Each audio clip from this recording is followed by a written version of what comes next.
This basement was built by a novice DIYer, and each week you get to learn more about how he did it. There are a ton of great videos out there showing you how to build a wall step by step. In fact, I'm including a link to the primary video I followed in my video description. This video is about what happens after you learn how to build a wall. If you're finishing your basement, you're going to come across walls that you have to figure out how to build. I call them weird walls, and I couldn't find a video that explained how to build any of them, so I had to improvise, just like you will. In this video, I include links to places where I got ideas and tips I learned along the way. And be sure to check out episode 6 where I go through 10 wall framing mistakes I made even though I watched a bunch of expert videos.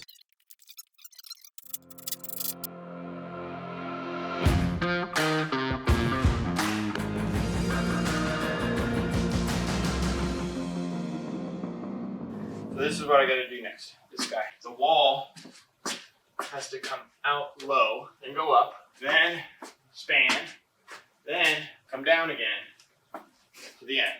So clearly I'm not gonna secure anything to this or to that. Eventually that'll just be boxed around.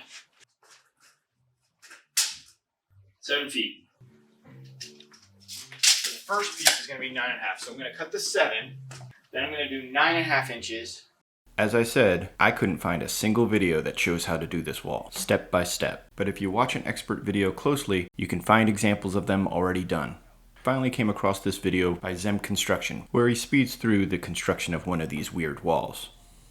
Stud be the vertical, so it'll kind of come into the stud, and the next one will go that way. This is undoubtedly the most common and easiest weird wall to deal with. Basically, you'll have your full height studs and your shorter studs. The full height studs will have a top plate that gets secured to the joists, and the top plate for the shorter studs will be secured into the sides of the full height studs. It's kind of the foundation for every other weird wall situation you might run into.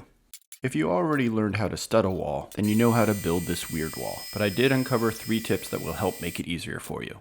Assuming all your measurements and cuts are correct, which if you saw my episode 6 you know doesn't always happen, the first tip is to attach all your studs to the bottom plate first. That way you can be sure your spacing is correct and that all your short studs are in the right place. The next tip is to attach your top plate pieces to your short studs, then secure those pieces to the sides of the full height studs at a 90-degree angle. That's not the order I did things on this wall, and it was difficult to attach the top plate pieces to the sides of the full length studs. Doing it now gives you more room.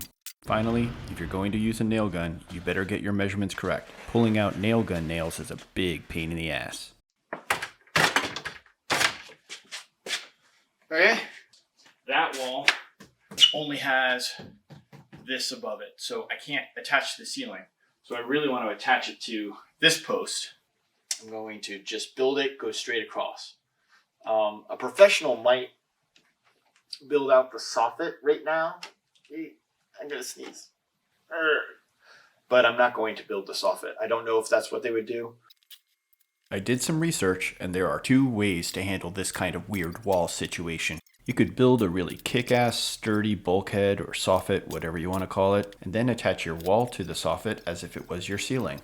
I wasn't about to start researching soffits and then buying materials, so that pretty much killed that idea. Your other option, and the one that I took, is to just build a wall and attach it to the walls on both sides. Sooner or later, I'll build the soffit and attach it, which will make it even sturdier. Right now, I want to stay focused on doing walls, and I'm kinda lazy. I'm gonna probably... This is when I realized that the wall that I need to attach this wall to is actually another weird wall, and probably one of the most difficult ones you might run into. So, what you see here is gas line. So that's about 2 inches below the joists. There's some little lines running there. Another one over here, which might be a picture that hops out. That's going to be a pain in the butt. So this whole area, I'm not going to box around a gas pipe. I need to have the entire ceiling be at least 2 inches lower. Over there, 3 plus, almost 4 inches lower. What I'm probably going to do is I'm going to take my 2x4s and run them on 16-inch centers on end, and then toenailing them to the existing joists. Just this would have a lower ceiling. So that's 3.5 inches from the ceiling. That'll give me plenty of room. The 3.5 inches still puts me barely, but above the window. That's how I'm going to handle it. I don't know. I feel good about it. I mean, I don't feel good about it, but I really don't see anything better. I admit I'm really kind of pulling this idea out of my ass. The core of this idea is to build a chase, where pipes and wires can all run behind the scenes. The biggest challenge you'll have in building this is having to drill and screw in the narrow side of the stud. I'm sharing a few tips now on how to do that without screwing up.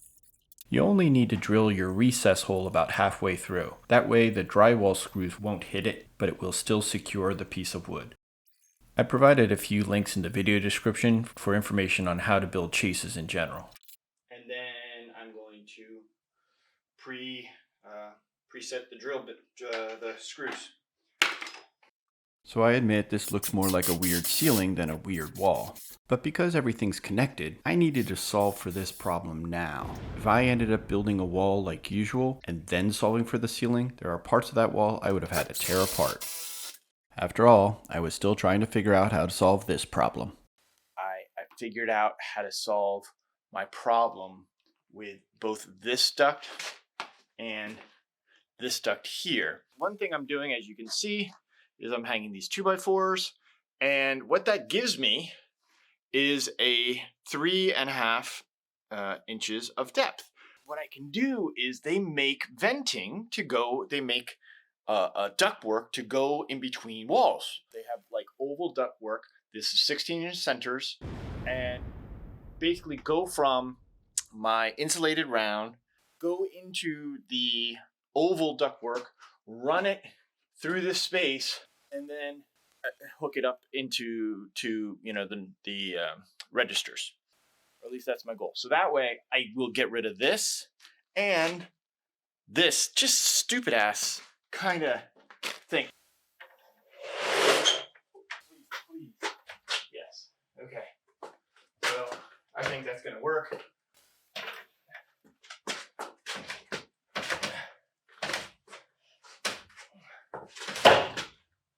And it's straight. Okay, so now I'm going to step on this so it doesn't shift.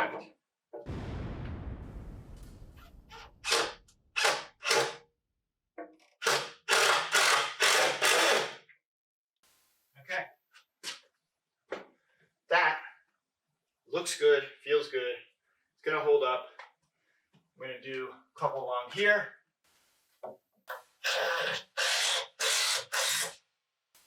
So that one's done. It actually looks pretty good. This is just the right side of that previous wall. This is the only wall I'm doing that has a window, so I figured it would be good for you to see what that looks like. And of course, I'm sharing a link to a video I followed that explains a good way to do it. That's what we're looking at. It's a little like I mismeasured here. I think I mismeasured by 1/4 of an inch. Something fixable. But that's a bummer.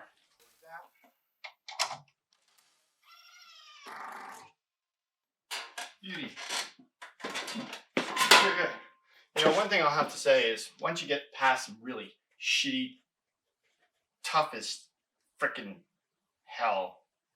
I'm not very good at my bad analogies. Anyway, tough as hell walls. Something like this, where it's just like, just do, now. Okay, I mismeasured. Fine, point it out, thank you. But other than that, it's much easier. Thanks for watching my 3 weird wall video. Check out what's next. I have no idea what it is, but it's going to be helpful.